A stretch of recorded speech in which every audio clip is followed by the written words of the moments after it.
जय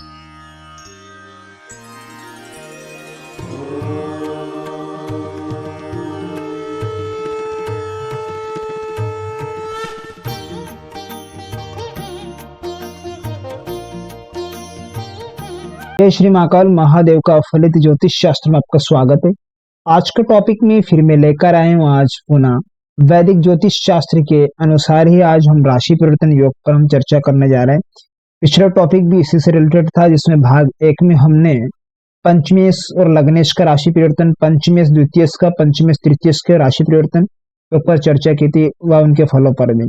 तो आज का टॉपिक में हम भाग 2 में पंचमेश के राशि परिवर्तन योग से बनने वाले योग पर हम चर्चा करने जा रहे हैं, जिसमें महायोग, दैन्य योग और खल योग, इस प्रकार के योग होते हैं जन्म कुंडली में पंचमेश के राशि परिवर्तन होने से।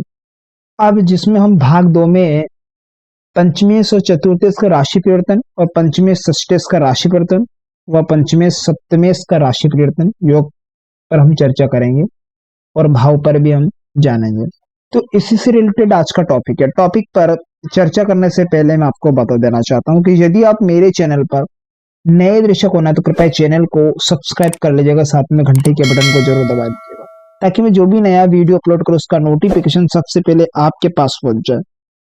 तो बढ़ते बिना समय गवाए फटाफट हमारे टॉपिक के, जैसे कि आप स्क्रीन पर देख पा रहे हैं, एक ब्लैंक टेवा, इस ब्लैंक टेवे में हम राशियों को कंप्लीट कर लेते हैं। आप देख पा रहे हैं ब्लैंक टेवा कंप्लीट हो चुका है, इसमें राशियां कंप्लीट हो चुकी है मेष लग्न की कुंडली।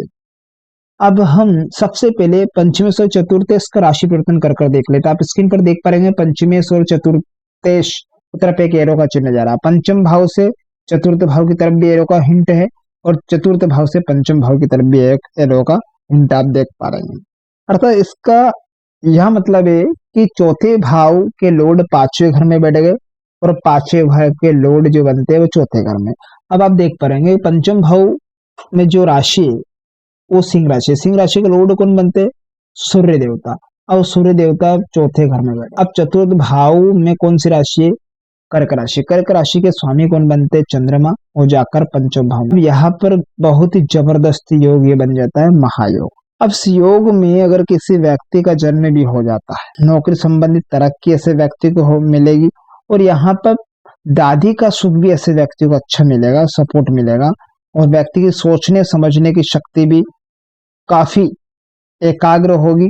हर एक बात को सोच समझकर निर्णय लेने वाला ऐसा व्यक्ति, उसके मित्र भी इसके प्यार दुलार करने वाले ऐसे व्यक्ति को मिलते हैं। ये योग इस प्रकार से होगा। अब ऐसे में अगर ये योग घटित होते तो वह व्यक्ति एक तो देव गुरु भक्त होता है, माता पिता का आज्ञाकारी भी व्यक्ति होगा और सदैव उनकी सेवा और करने में तत्पर भी रहता है ऐसा व्यक्ति, माता पिता की सेवा में। और ऐसा व्यक्ति को अगर देखा जाए कुटुंब को चलाने वाला, कुटुंब परिवार के साथ में मिलजुल कर रहने वाला एक व्यक्ति होता है और मंत्री सचिव अध्यापन कार्य करने वाला भी व्यक्ति होगा ये।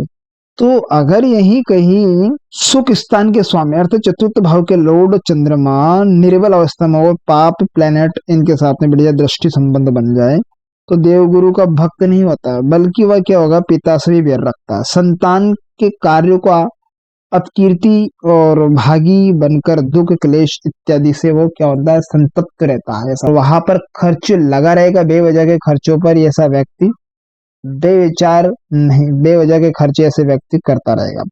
तो ये इस प्रकार से योग होता है।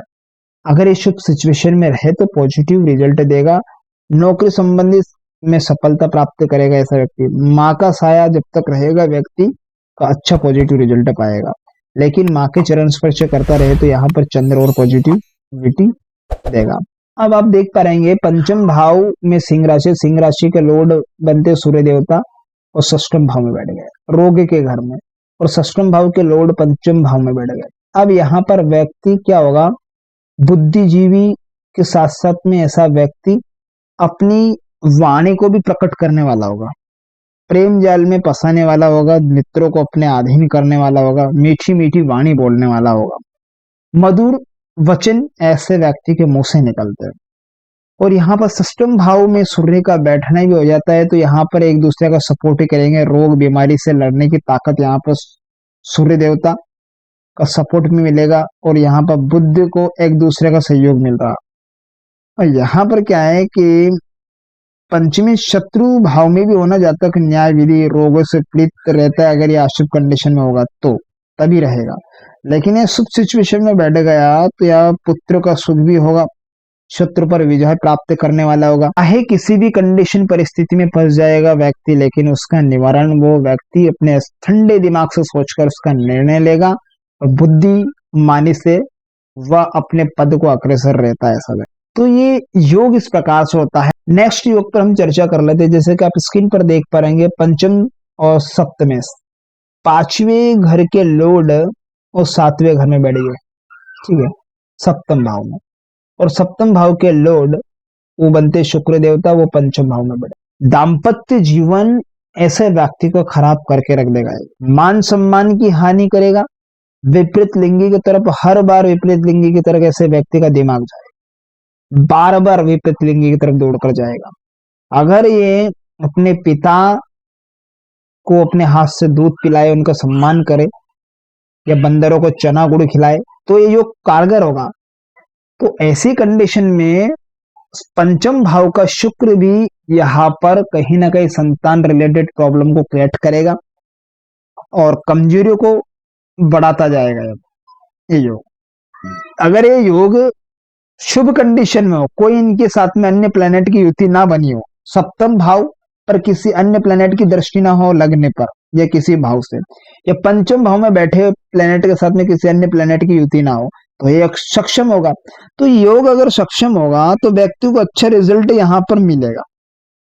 अगर कहीं ये अशुभ बन जाए तो बेहद ही खराब रिजल्ट होगा, जहां तक को यहाँ पर डेली वेजेस की इनकम की खराबी कर देगा, डेली वेजेस को बर्बाद कर देगा, मियाँ बीबी के बीच में नित्य झगड़ा रहेगा।